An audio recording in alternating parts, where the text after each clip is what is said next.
सीमा सुरक्षा बल में राजनांदगांव जिले की दो बेटियों का चयन हुआ है। बीएसएफ की ट्रेनिंग लेकर लौटी इन दोनों बेटियों का आज रेलवे स्टेशन में फूल मालाओं के साथ भव्य स्वागत किया गया। इन दोनों बेटियों ने अपने अपने गांव की पहली महिला बीएसएफ जवान बनने का गौरव हासिल किया है। देश सेवा का जज्बा पाले हुए इन दोनों बेटियों ने शहर के मोहारा क्षेत्र में सुरक्षा बल में जाने के लिए प्रारंभिक प्रशिक्षण हासिल किया और इसके बाद उन्होंने भारतीय सेना में जाने का आवेदन किया और पहली बार में ही उनका सिलेक्शन हो गया। इसके बाद उन्होंने बुनियादी प्रशिक्षण के लिए बुलाया गया और आज दोनों बेटियां प्रशिक्षण प्राप्त कर बीएसएफ का हिस्सा बन गई है। इनके ट्रेनिंग कर राजनांदगांव लौटने पर स्थानीय रेलवे स्टेशन में परिजनों सहित प्रशिक्षकों ने स्वागत किया। शहर के समीप ग्राम सिंघोला की बेटी ललित साहू ने बताया कि उसने शहर के मोहारा में प्रारंभिक प्रशिक्षण लिया। वही बीएसएफ में चयन होने के बाद उसने बैकुंठपुर पश्चिम बंगाल में ट्रेनिंग ली और उसकी ड्यूटी वेस्ट बंगाल में ही लगी है। वही ग्राम सांकरा की गामिनी साहू ने भी राजनांदगांव शहर के मोहारा में प्रारंभिक प्रशिक्षण लिया था और इसके बाद बैकुंठपुर में प्रशिक्षण हासिल करने के बाद उसका सिलेक्शन भी बीएसएफ के लिए हुआ है। मैं देखती थी लड़कियों को इतना आगे बढ़ने का मौका नहीं दिया जाता। लड़कियां डरती हैं आगे बढ़ने से, कहीं गांव से निकलने का अवसर नहीं मिलता।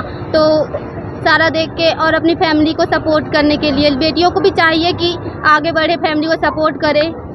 सब देख के लगा कि आगे बढ़ना चाहिए। मैं सबसे पहले तो मेरी फैमिली सारे सपोर्टिंग है, मेरे मम्मी पापा, और फिर यहाँ शिखा डिफेंस एकेडमी आई, सर लोगों ने बहुत सपोर्ट किया। बस हमारे गांव में कोई भी लड़की नहीं थी। मैं पहले बहुत सारे मेहनत कर रहे थे, लेकिन हम भी एग्ज़ाम दिए, फिर बहुत लोग एग्ज़ाम दिए थी। पहली लड़की हूँ जो मैं अपने गांव की जो पहली लड़की हूँ, लग गई। एक ही बार में सिलेक्शन हो गया और शिखा डिफेंस एकेडमी से मैं ट्रेनिंग की थी। वहाँ बहुत अच्छा ट्रेनिंग दिया जाता है। हमारे सर थे ओपी साहू सर और देवेंद्र सर भी थे। वहाँ पढ़ाया भी जाता है और फिजिकल भी किया जाता है, बहुत अच्छा होता है वहाँ। तो वहाँ डेली फिजिकल के लिए जा रही थी, सिलेक्शन हो गया। अपने गांव की पहली बेटी बनी जो मैं पहली बीएसएफ सेंट्रल गवर्नमेंट के अंतर्गत मैं लगी हूँ जॉब में।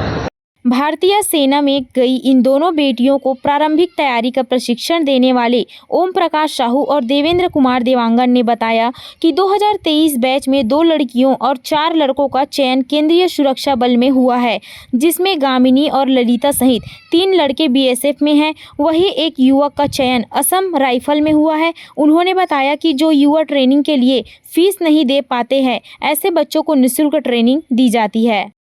मेरी पहली स्टूडेंट है दोनों जो गर्ल्स हैं। बाकी मेरे एकेडमी से अभी तक 17 बच्चों का सिलेक्शन हो गया। 2022 में मैंने एकेडमी स्टार्ट किया था और 2022 से लेके अभी 2 साल हो गए। 2 साल में 17 बच्चों का सिलेक्शन हुआ और ये 2023 के बच्चे हैं जो बीएसएफ में गए हैं। उसमें 2 लड़कियां हैं और 4 लड़के हैं। उसमें एक लड़के अभी उसमें असम राइफल में है और बाकी 3 लड़के बीएसएफ में हैं और वो अभी दिवाली में छुट्टी आ रहे हैं। अगले इसी महीने लास्ट तक आ जाएंगे। ये जो एकेडमी है हमारे ओम प्रकाश सर हैं, उन्होंने 2022 में शुरू किया था। उसके बाद से हम कंटिन्यू अभी उस बच्चों को राजनांदगांव के जो खासकर उस गरीब तबके के बच्चे जो अपने लिए फ़ीस अलॉट नहीं कर सकते हैं ट्रेनिंग के लिए और बाकी जो हम एजुकेशन देते हैं उनके लिए फ़ीस नहीं कर सकते, तो उनको फ्री ऑफ कॉस्ट हम लोग का ट्रेनिंग का एक ही मकसद है कि राजनांदगांव के जितने युवा हैं उनको फ्री ऑफ कॉस्ट ट्रेनिंग दे, ताकि वो अपने अंदर वो जज्बा जगा सके और देश के लिए अपने काम कर सके। तो 2022 से लेके आज तक हम लोग लगातार बच्चों को जो फ्री ऑफ कॉस्ट ट्रेनिंग दे रहे हैं। ग्राम सांकरा की गामिनी साहू और ग्राम सिंघोला की ललित साहू अपने गांव की पहली बेटी है जिन्होंने बॉर्डर सिक्योरिटी फोर्स ज्वाइन किया है। इन दोनों बेटियों ने अपने परिवार के साथ ही अपने गांव का नाम भी रोशन किया है।